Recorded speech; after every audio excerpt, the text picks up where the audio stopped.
สบายดีทุกคนเนาะสบายดีปีใหม่2020เมื่อนี้เราจะมาพบกับ Y15 เป็น Y15 2020จะเป็นมือถือมาใหม่ล่าสุดจากค่าย vivo เลยนะตัวนี้เพราะว่าดีไซน์หรือว่าสเปคจะดีซ้ำใดเนาะเราก็มาเบิ่งน้ำกันเลยตัวนี้นจ้าโมเมนต์ละเนี่ยมาเบิ่งกันเลยว่าจะเป็นอะไรเนาะตัวนี้ตัวนี้จะเป็นสีแดงมันจะบ่แดงหลายตัวนี้มันจะเป็นแดงซ้ำมันจะบ่เลือกยิงทรายเลยผู้หญิงก็ใส่ได้ผู้ชายก็ใส่ดีตัวนี้งามถ้าต้องไฟบอยอย่างมันก็สีสันอลังการเจิดจ้าหน้าจอโอ้โหตัวนี้เนาะตัวนี้ภายในกล้องก็จะมีบินให้ประกันตัวนี้บินให้ประกันตัวเครื่องตัวนี้แล้วก็จะมีเป็นหัวซากสายชาร์จมาเป็นอะแดปเตอร์ตัวนี้จะเป็น USB เป็นสายชาร์จไมโคร USB จะเป็นตัวนี้แล้วก็จะมีเป็นเคสใส่มาให้เป็นเคสใส่เวลาเราใส่เนาะตัวนี้ใส่มันจะเป็นโซดีไซน์โทรศัพท์เลยสีสันเห็นคือเก่างามนี่มาเบิ่งดีไซน์ของมันเนาะตัวนี้จะเป็นดีไซน์โดยรวมของ Y15 2020ด้านลุ่มเนาะจะเป็นลำโพงตัวนี้ลำโพงเนาะแล้วก็จะมีหูซากแล้วก็จะมีหูใส่เสียบสะเบาแล้วก็จะมีไมค์ตัดเสียงรบกวนแล้วก็จะเป็นหน้าจอนะตัวนี้หน้าจอมันจะเป็นหน้าจอติ้งหยดน้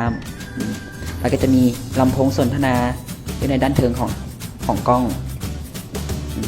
ด้านข้างด้านซ้ายกับคนที่มีอย่างไรแล้วตัวนี้มีฐานใส่ซิมตัวนี้ใส่ได้2ซิมนะครับสามารถเสื่อมแมมได้มันมี3สล็อตเลยตัวนี้มาด้านขวาตัวนี้จะมีปุ่ม power ปิดเปิดแล้วก็จะมีปุ่มระดับเสียงลดเสียงเพิ่มเสียงได้ปกติทั่วไปด้านเทิงนะด้านเทิงจะเป็นมันจะบ่มีอย่างเป็นเรียบง่ายและดีไซน์ด้านหลังตัวนี้มันจะออกเป็นดีไซน์แบบดำกับบ่ถึงท่านจะเป็นดำหลายนะมันจะเป็นโทนแดงแล้วก็กล้องให้มา3เลนเลยตัวนี้แล้วก็พร้อมกับบอลสแกนลายนิ้วมือ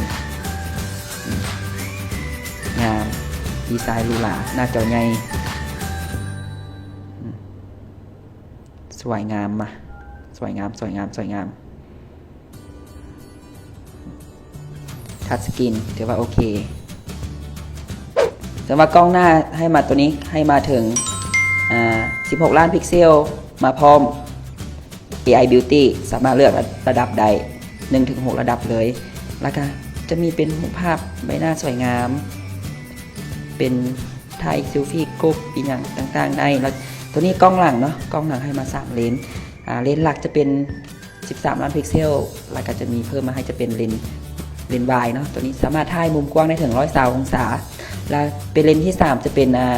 เลนถ่ายนักสั่นหลังเบอร์ตัวนี้จะเป็น Depth Sensor นะตัวนี้ถ่ายนักสั่นหลังเบอร์ได้ง่ายๆคือกับรุ่นอื่นปกติทั่วไปแต่ว่าตัวนี้มันก็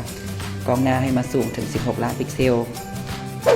ในส่วนความจำของ vivo Y15 2020เนาะความจำให้มาถึง64 กิกตัวนี้ก็แรมให้มาสูงเลยตัวนี้แรมให้มา4เนาะตัวนี้แล้วก็มาพร้อมระบบ Android 9แล้วครอบงำด้วย Phantom OS 9 Phantom OS เนี่ยมันก็ช่วยอย่างแน่คือเป็นฟังก์ชันอีกอย่างต่างๆเป็นการควบคุมเสียงอีกอย่างมันคือด้านลมแบบนี้เนาะตัวนี้นี่2แอป2ไลน์2จอได้ตัวนี้ใช้งานง่ายสะดวกในเครื่องเดียวกันสามารถมี2แอป2ไลน์ส่วนแบตเตอรี่ของ vivo Y15 2020ตัวนี้ให้มาสูงเลยเนาะตัวนี้ให้มาสูงถึง 5,000 มิลลิแอมป์และทางด้านหน้าจอของมันให้มากว้างเต็มตาเต็มจอเลยตัวนี้ให้มาถึง 6.35 นิ้วตัวนี้แล้วตัวนี้เนาะให้มา2สีเลยตัวนี้ให้มาทาง2สีจะเป็นดำออฟโทนแดงและก็ดำออฟโทนฟ้าจะมี2สีให้เลือกตามใจแล้วตัวนี้เนาะราคาก็ไม่ได้แพงเลยถ้าเทียบกับสเปคเนาะตัวนี้ราคาเพียงแต่ 1,599,000 กีบแล้วถ้าว่าผู้ใดหรือว่าลูกค้าผู้ใดสนใจก็สามารถเข้าไปซอกซื้อซอกหาตามสอบขาย vivo ทั่วประเทศลาวได้และสนใจติดต่อทาง Facebook ของเราได้ขอบใจ Vivo